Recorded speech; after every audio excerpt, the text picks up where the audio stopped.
Brad Williams, Excel Prime. How to print Excel charts? It's simple. You just hit print and go. Well, yes and no. Because the layout here is a little off skew, you could see, well, maybe you can't see, but the page generally isn't this wide in terms of for print purposes. How do we correct this confusion? How do we line this up so you don't include this data information?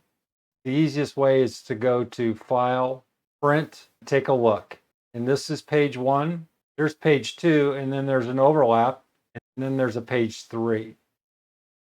So we want to close out. Well, how do we set this up? Well, you can see here that we have this dotted line, and that's page 1. We have page 2, and then we have page 3.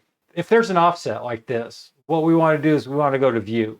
We want to look at Page Break Preview. This will kind of give you an idea of what's going on. How do we get back out of that? Just click this again, go to Normal.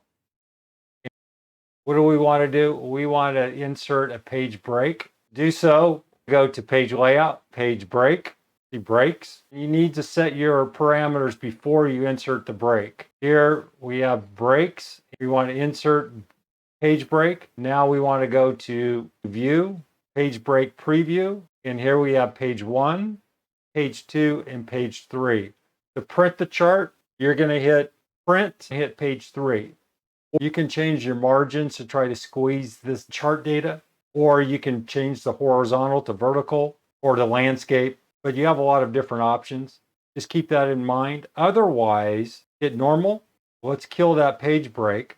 Go back to Page Layout, go to Breaks, remove page break.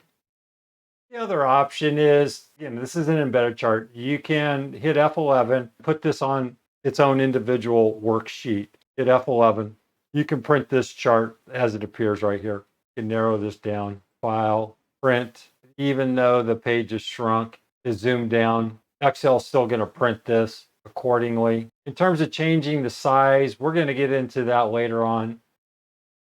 Brad Williams, Excel Prime, Williams out.